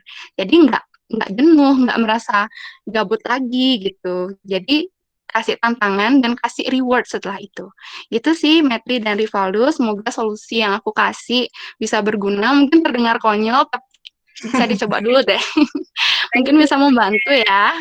Iya, terima kasih nih ya udah kasih tips-tips yang menarik nih buat teman-teman. Nah, aku pengen tanya berikutnya sama Bu Mersia. Bagaimana kaitannya dengan kejenuhan yang dihadapin sama teman-teman nih, semua orang pasti ya, dengan Merdeka Belajar. Gimana Merdeka Belajar ini bisa membantu kita supaya mungkin mengurangi rasa jenuh kali ya? Gimana Bu Mer? Pat, pertanyaanmu menusuk sekali, Pat. Wah, Penting ya? penting, benar. Apa yang membuat aku tertarik ketika konsep ini keluar ya? Kata pertamanya tuh loh, kok kita lihat merdeka gitu ya. Itu kata kuncinya loh. Ayo kita coba dalamin lebih dalam ya lewat perbincangan kita yang menarik ini ya. Kita ini merdeka, tapi kita udah bebas belum? If I may ask you. Belum. Belum ya, merdeka tuh belum tentu bebas loh. Ya kan? Nah, kadang itu juga yang membuat akhirnya aku merasa merdeka. Oke, aku bisa begini, tapi kok masih ada begini ya? Tapi kok nah gitu kan. Sementara kalau di pendidikan karena kita terkungkung dengan banyak hal yang akhirnya itu tadi menjebak kita ke rutinitas. Dan rutinitas itu kalau kita tidak mencintainya dengan tulus, kata kuncinya kalau kita tidak mencintainya dengan tulus, akhirnya yang ada adalah bosen. Walaupun orang akan bilang, ya bosen itu kan manusiawi. Betul. Tapi kalau kita tidak ada ketulusan dalam mencintai sesuatu, sama kayak orang pacaran lah. Kalau kita nggak pacaran, nggak tulus mencintainya sama pasangannya kita kan Bu akhirnya Mer, jangan ngomong gitu dong. Kan pada jomblo di sini, jadi sedih. ya enggak lah. Justru ini kita harus melihat dari sisi yang lain. Kan aku memang Oke, sengaja, oke, Pet, oke, oke, minggu-minggu gitu ya. siap. Minggu-minggu gitu ya. Aduh, ngomongin yang kayak ginian. Rasanya gitu ya. Nah, itu yang apapun ya, apapun mau itu kepada orang tua, mau kita cinta makanan, mau kepada adik, mau pada profesi, apapun, if we don't do it with our love, forget it. Karena itu nanti kita akan terjebak pada satu yang aku bilang tadi, rutinitas. Yang rutinitas membuat kita jadi bosen. Akhirnya kita jadi males. Ini kalau aku baca pertanyaannya Metri nih, ada 2 kata-kata yang menarik loh kalau kita cermati. Aku lagi ada di titik jenuh dan males banget. Tuh, titik jenuh dan males banget. Ini ketika aku baca nih ya, curhatannya Metri itu kayak, wow. Soalnya itu akan kayak gini nih. Ini kalau menohok banget ya. Rasa bosan itu kadang terjadi karena ketiadaan tujuan hidup. Wah, berat. Wow, Bener nggak? sekali Bu Bener nggak? menohok Ya sekali. nggak? Mantap. Mantap, Ya Mer. kan? Iya nggak, Mer? Mantap nggak tuh? Rasa bosan itu kadang timbul karena berasal dari ketiadaan tujuan hidup. Dan ini problema terbesar kaum muda. You know, if you ask around teman-teman yang muda-muda, lu mau ngapain? Gak tahu nih. Lu mau suka ini? Enggak. Lu mau ini? Kagak. Aku juga pernah ngalamin. Tapi kalau itu kita nggak cepet bangun, nggak cepet tersadar, nggak cepet kita merdeka, akhirnya kita nggak punya arah hidup yang jelas. Nah, ketika kita nggak punya arah hidup yang jelas, ya itulah galau, halu, nggak realistis, terus akhirnya apa yang indah di depan kita itu nggak kelihatan sama sekali. Nah, sekarang kalau itu kita refleksi ke kehidupan kita masing-masing ya, in whatever condition that you deal with saat ini, mau susah, mau seneng, mau jomblo, mau punya pasangan, mau punya duit, nggak punya duit, mau lagi studi kenceng atau lagi break atau apapun, ketika kita nggak punya spirit merdeka itu, gila loh, berpikir aja kita nggak berdaulat. Nah, kalau kita merdeka itu belum tentu berdaulat. Tapi kalau kita bebas, tapi bebasnya yang bebas bagus ya, bebas yang betul-betul positif, kita berdaulat. Bayangin kalau kita bisa berdaulat terhadap pemikiran kita sendiri dan kita tahu pemikiran kita itu cerdas, bagus, dan tadi yang ditanyakan Budi, kita punya konsep 4C itu, apa enggak kita jadi orang hebat?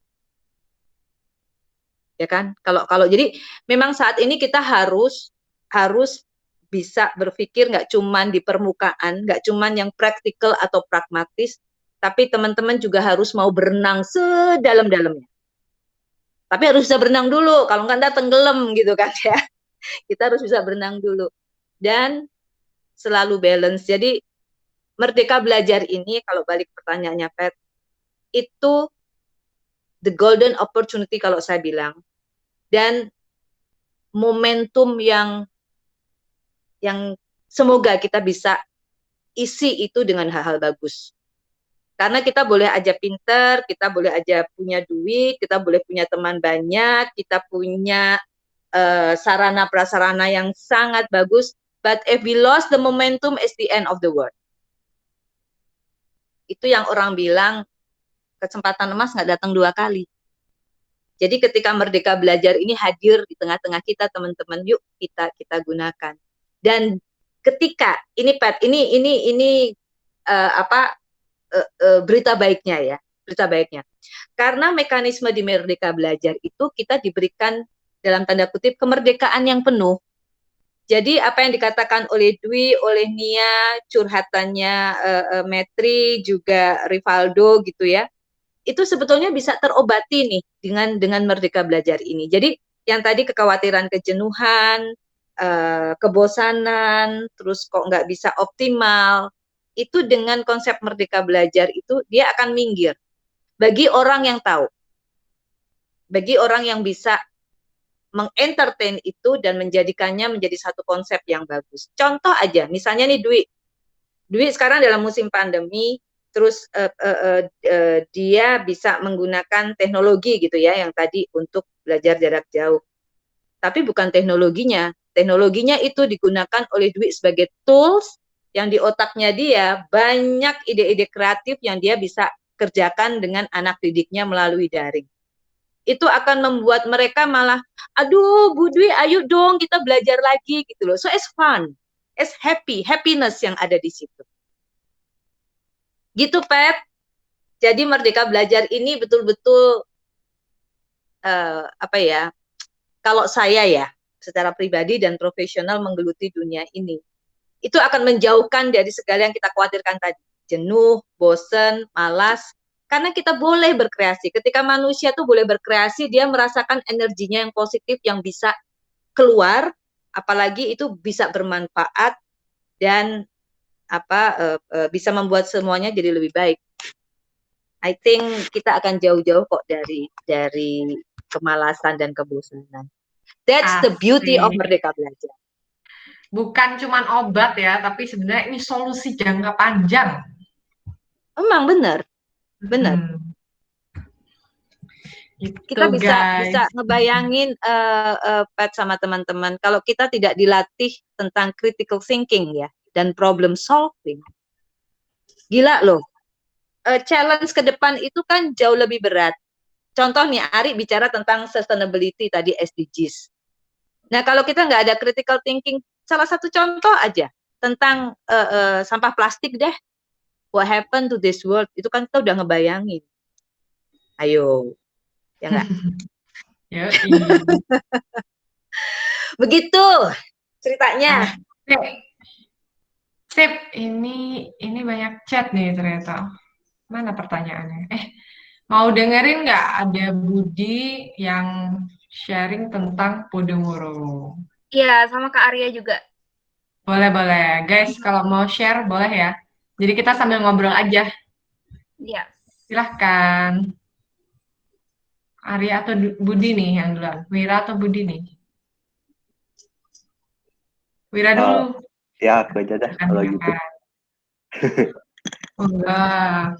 Oh ya, jadi kan tadi sempat dengerin jawabannya si Dwi. Terus itulah tiba-tiba aku ingat gitu ada yang teknik yang pernah aku dengar hampir mirip, tapi jangka untuk mengerjakan tugasnya itu setengahnya dari 45 menit tuh. Jadi kan misalnya buat dulu list prioritas yang mau dilakukan pada hari itu. Terus dilakukan dengan secara fokus itu selama 25 menit ke depan itu. Jadi tanpa distraksi apapun kayak HP apa gitu atau main YouTube laptop gitu. Enggak. Jadi harus dilakukan dulu sampai dia tuntas.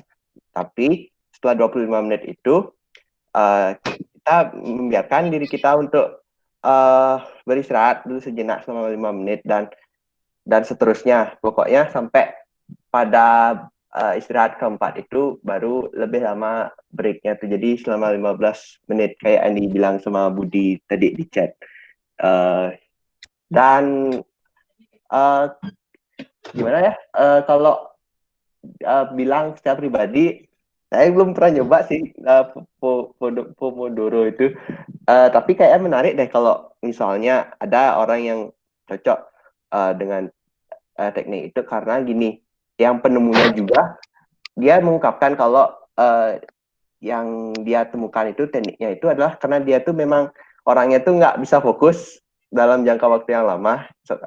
Pokoknya pikirannya berkeliaran lah gitu kalau misalnya disuruh mengerjakan tugas serius gitu yang jangka waktunya bisa lama gitu. Jadi ya gitu deh. Jadi saya harap gitu teknik tersebut bisa menjadi inspirasi bagi yang mendengarkan ini sekarang untuk melakukan tugasnya agar nggak merasa jenuh ketika melakukan sesuatu ya. Itu saja sih. Terima kasih Wira sharingnya. Budi suaranya kecil ya tadi ya. Mau ada yang ditambahin? Kalau mau boleh. Oh, sekarang udah kedengeran? Kedengeran. Akhirnya Udah kedengeran sekarang? sudah. Masih Silakan. kecil. Udah dengar jelas. Oh, gini sih kalau aku sendiri tuh kalau ini juga jadi problem sih kadang-kadang ya kalau kita tuh belajar tuh pasti di tengah perjalanan tuh pikiran kita tuh kadang-kadang traveling juga. Wah, ada gini nih. Jadinya kita nggak fokus gitu. Sebenarnya kita bisa ngakalin biar kita bisa fokus ke belajar kita tuh pakai apa namanya? Pakai teknik Pomodoro itu juga dan juga kita bisa manfaatin gadget kita sendiri. Nah, di smartphone ini, contohnya di smartphoneku tuh ada fitur namanya digital well-being gitu. Jadi aplikasi itu bisa bantu kita buat nggak ada distraksi selama beberapa menit. Jadi notification dari sosial media,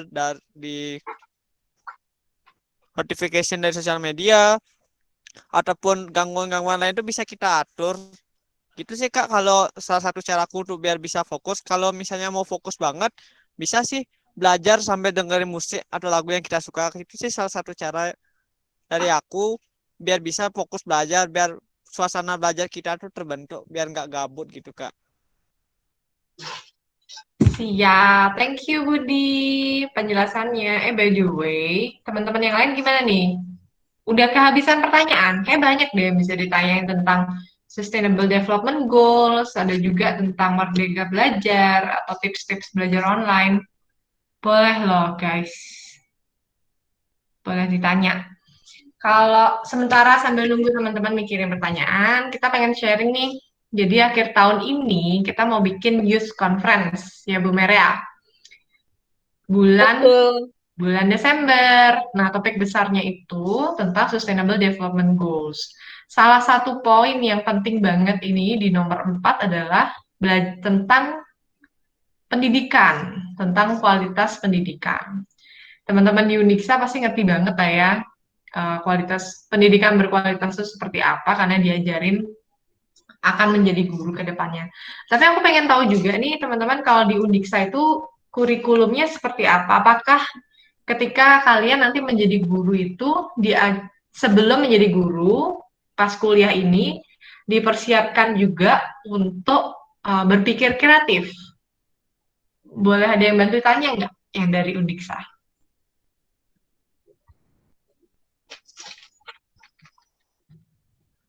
Ayo, siapa nih yang mau Dwi aja deh. jawab? Oke. Menurut Dwi, sebenarnya di sistem kurikulum dari pendidikan bahasa Inggris itu udah diatur banget.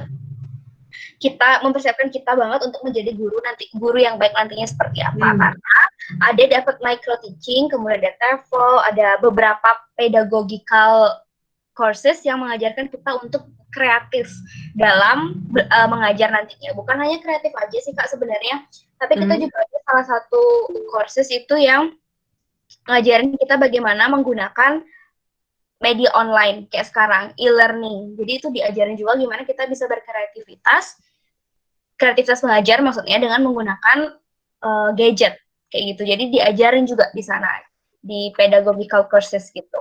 Kemudian juga kita dapat course poetry sama drama. Nah, di situ juga sebenarnya ditekanin gimana kita bisa mengajari murid nantinya melalui poetry ataupun drama. Jadi belajar bahasa Inggris melalui sastra kayak gitu, Kak. I see. Menurut Dwi, setelah lulus dari Unixa, teman-teman yang udah lulus ini, seberapa kreatif dan efektif sih ketika mengajar di sekolah? Maksudnya gimana Kak? Gimana ya? Kalau misalnya sebagai contoh, mungkin kakak kelasnya Dwi deh, beberapa yang Dwi kenal, mereka itu ketika mengajar, setahu Dwi ini, ketika mengajar di sekolah manapun, apakah mereka itu udah kreatif, udah berhasil untuk thinking outside of the curriculum atau belum? Oh, oke. Kalau yang Dwi tahu itu ada sih kakak tingkat, tapi mereka itu ngajarnya belum di sekolah sih Kak, masih kayak private gitu. Dan karena mereka ngajarnya private, di mana mereka perlu untuk menarik perhatian siswa dong ya, supaya kursusnya rame, jadi mereka menerapkan kreativitas itu banyak banget, keren-keren banget malah. Dari itu mungkin dari Kak Wira yang lebih tinggi tingkat dari dia, mungkin lebih banyak tahu kakak tingkat, gimana Kak? Walaupun kakak tingkat, tapi dari segi pengalaman mengajar masih dikit sih, cuma dapat pengajaran yang kayak dibilang sama Dwi tadi, terutama gini di matkul apa tadi, micro teaching dan TEL yang paling berkesan kayaknya bagi aku. Soalnya gini dulu, dalam mengajar itu kan nggak cuma menyampaikan materi saja fokusnya kalau biasanya tuh kita di universitas. Jadi biasanya tuh kita merencanakan sebuah kegiatan, tapi gimana itu sebuah kegiatan tuh bisa rampung dalam waktu yang ditentukan gitu. Jadi sempat nih waktu TEL waktu masih semester agak kecilan, semester 5, sempat dikritik sama dosennya. Soalnya gini,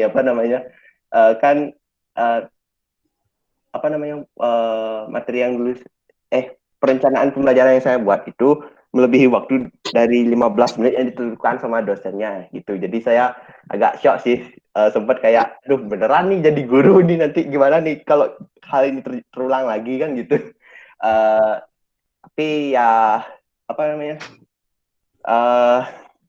tapi ya udahlah, mungkin karena kurang pengalaman aja gitu ya. Jadi untuk waktunya tuh mungkin nanti sering waktu bisa kok diolah lagi. Jadi dalam mengajar itu ya walaupun kita dituntut memang untuk kreatif dalam mengatur siswa untuk mengikuti apa yang kita inginkan, yang kegiatan yang kita mau lakukan, dan juga tidak kembali lagi ke bagian waktunya itu. Saya agak trauma sih sama menceritakan soal itu, soalnya diwarang betul sama dosennya ke waktu dulu. Tapi sayang banget loh, soalnya kan yang menentukan yang bisa mengukur waktu ya seharusnya kan gurunya sendiri.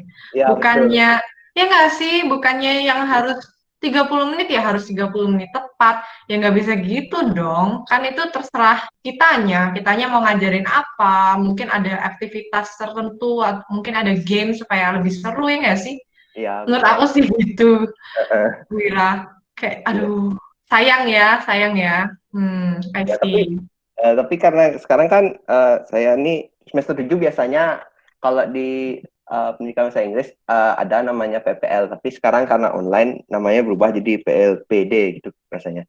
Ya, jadi di PLPD itu jadi lebih mudah soalnya karena gini, jadi kegiatan yang kita buat itu bukannya dibilang lebih gampang sih, tapi untuk mengatur siswanya untuk menjelaskan apa yang kita inginkan itu menurut saya lebih mudah karena pertama karena saya pribadi kan sebenarnya agak pemalu kalau tampil di depan umum, dan sekarang kan karena muridnya nggak kelihatan, saya lebih pede mau ngeluarin apa yang saya mau buat gitu kegiatannya.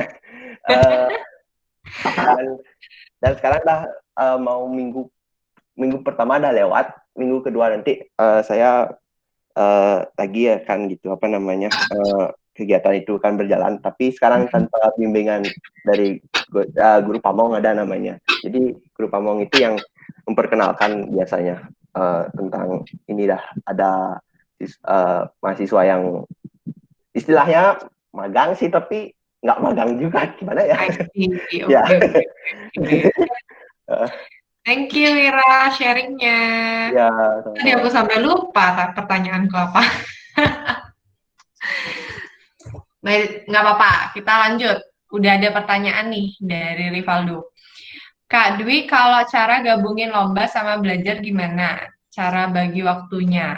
buat panelis yang lain juga. Jadi mulai dari Nia deh, kan tadi habis Dwi. Kalau menurut Nia gimana? Oke. Well, jadi thank you pertanyaannya dari Rivaldo lagi nih. Wah, jadi banyak muncul pertanyaan ya setelah dari webinar ini. Jadi kalau menurut Nia, cara gabungin lomba sama belajar dari segi bagi waktu, lihat dulu dong. Maksudnya lomba apa nih yang Rivaldo ikutin? Kalau misalnya lombanya tentang penelitian, tentunya pasti bakal ngabisin banyak waktu banget. Misalnya penelitian karya tulis gitu, kan itu takes time banget ya. Jadi harus mungkin dicicil sedikit demi sedikit, malam-malamnya, dikit-dikit. Jadi at least setiap hari itu ada progres. Tapi kalau misalnya ikut lomba yang sedikit, misalnya kayak puisi gitu kan nggak takes time seperti kayak berminggu-minggu gitu. Kecuali kalau emang bener-bener harus bertapa dulu nyari idenya ya. Jadi bisa kayak dicicil. Kalau misalnya ada pikiran nih, ada ide, langsung aja ditulis. Untuk lomba apapun itu kayak gitu sih sebenarnya. Kayak misalnya jika ada em, inspirasi dikit aja langsung ditulis. Karena kalau nggak ditulis, otak kita nggak bakalan nampung semuanya. Karena pasti ada banyak banget hal yang terjadi kan dalam satu hari itu. Terus, oke, bisa sampai berbulan-bulan, ya nggak bertapa. Iya, gitu. Jadi kalau misalnya ide, tentunya kalau misalnya ikut lomba ya, kalau aku sendiri, kalau misalnya ikut lomba penelitian, pasti bakal take time banget buat mikir ide. Karena ide kadang susah banget kalau lagi dicari, tapi ketika nggak dicari, kadang-kadang muncul seketika. Jadi langsung ditulis dulu. Aku saranin sih buat bikin satu buah jurnal untuk lomba-lomba kamu. Misalnya ikut lomba penelitian, tulis aja. Kalau ikut puisi, tulis aja. Jadi ditulis dulu. Terus atur waktunya. Kalau menurut aku jangan lupa istirahat. Kalau aku biasanya abis tidur itu aku dapat inspirasi. Jadi otak itu udah fresh, udah dapat istirahat, jiwa raga sudah tenang, jadi bisa mengeluarkan ide-idenya lagi gitu. Kalau untuk dikejar deadline, pasti bakal lebih gimana ya, manusia ya kalau kepepet itu lebih keluar gitu ilmunya, terus powernya lebih mantep lagi. Tapi aku nggak saranin, tapi aku nggak saranin ya untuk selalu H-1 karena kenapa otak itu bakal push banget buat belajar, buat ngeluarin ide, kadang-kadang bisa stuck, bisa kecapean banget, dan bisa nggak fit untuk lomba besoknya gitu. Jadi aku saranin buat bagi waktu, jadi ketika ada inspirasi, aja sih yang intinya. Thank you. Thank you Nia. Kalau menurut Dwi gimana? Pertanyaan benar banget sih semua yang dibilang sama Nia, karena sebenarnya cerita dikit ya. Sebenarnya kalau kita belajar bagi waktu itu ketika kita berani untuk ngambil bukan hanya satu kegiatan. Misalnya let's say seperti ini. Oke, kita udah punya tanggung jawab di sekolah atau di kuliah untuk belajar. Mungkin akan lebih gampang atau lebih mudah mengatur waktunya ketimbang nih dengan orang yang udah harus ngerjain tugas di sekolah, belajar di sekolah, tapi juga ikut lomba, tapi ikut organisasi. Mungkin pada awalnya sangat struggling untuk manage waktunya, tapi seiring dengan berjalannya waktu itu, belajar bagaimana mengatur waktu. Dan setiap orang biasanya punya formulanya tersendiri untuk membagi waktu. Bener banget, Wi. Iya kan? Nah, kalau dari Dek sendiri nih, dari aku, Rivaldo, biasanya nih, kalau misalnya kita lagi belajar, fokusin belajar. Maksudnya jangan sampai ketika kamu punya pertanyaan atau guru masih Rivaldo masih SMA ya. Kalau masih SMA mungkin ketika gurunya menjelaskan benar-benar belajarnya pada saat itu. Jadi jangan kayak nggak fokus di sana. Akhirnya kamu nanti ketika udah selesai belajar harus ngulang lagi gitu.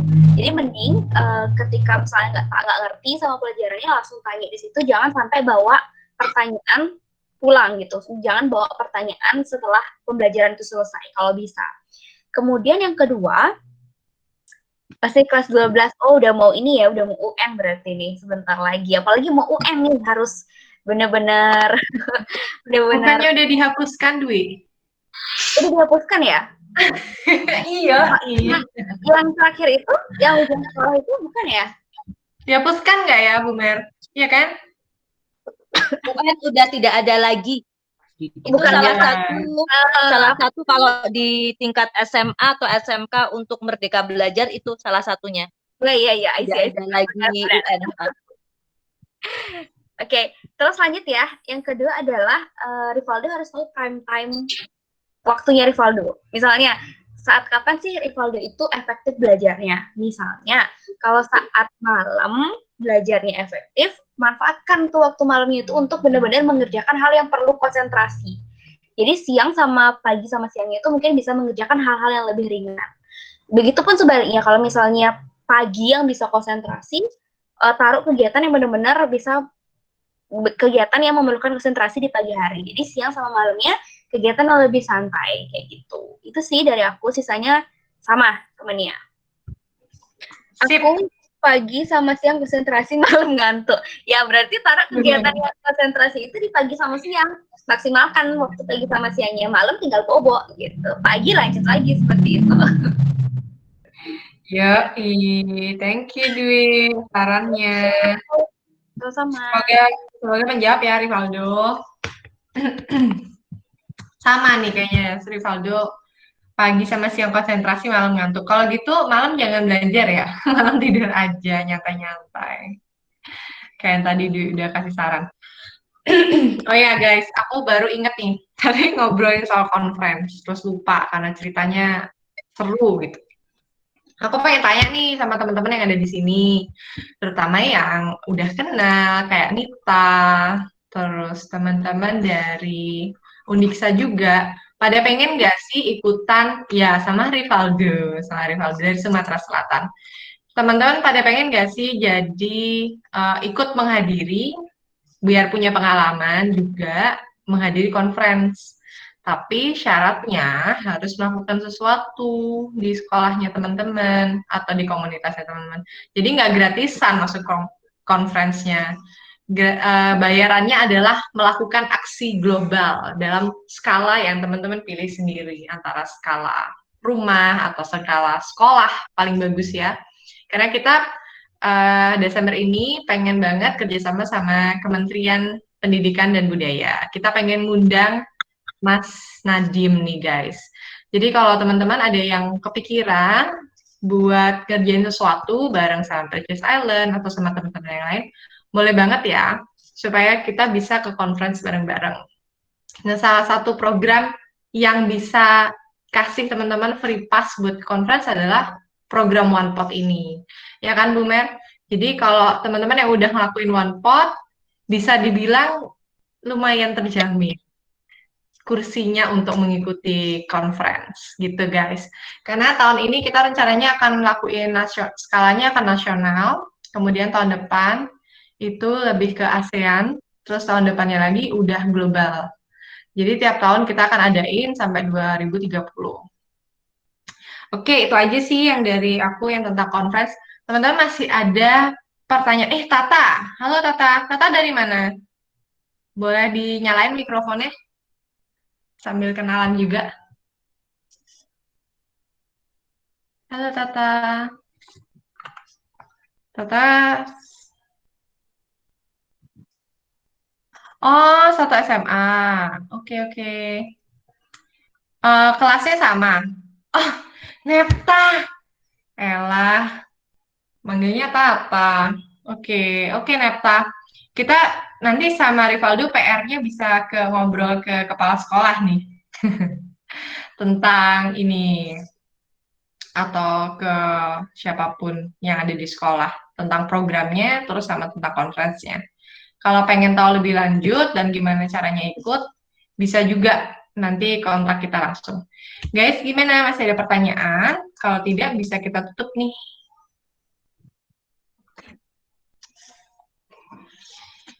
Oke. Boleh nggak Bu Mersia kasih paragraf atau 2 paragraf penutup buat teman-teman yang ada di sini, terutama tentang merdeka belajar. Oke. Yang pertama jelas apresiasi banget ya dengan teman-teman yang udah join, yang setia selalu dengan webinarnya kita. Webinarnya ini akan terus kita lanjut ke arah topik-topik sesuai dengan SDGs dan Merdeka Belajar, atau yang untuk quality education itu tetap akan menjadi salah satu yang pokok yang akan terus kita kawal ya.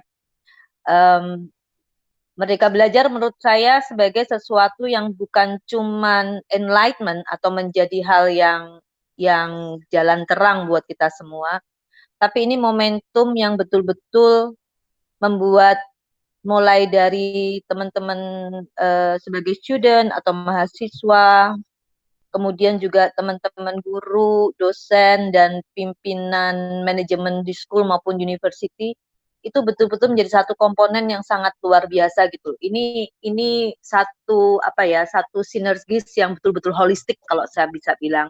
Plus Merdeka Belajar ini juga membuka kesempatan kepada mitra-mitra di luar institusi pendidikan untuk bekerja sama.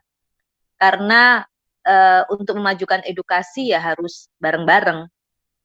Jadi ya kita let us become part of it, dan Merdeka Belajar itu saya yakin akan menjadi terobosan yang sangat bagus.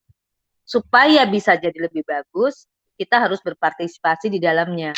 Dan ini sesuatu yang sangat luar biasa karena tidak dicapai untuk tahun ini, tapi diproyeksikan hasilnya bisa kita petik 15-20 tahun mendatang, dan itu di saat teman-teman yang sekarang belajar di SMA atau di universitas itu sudah menjadi orang-orang yang hebat.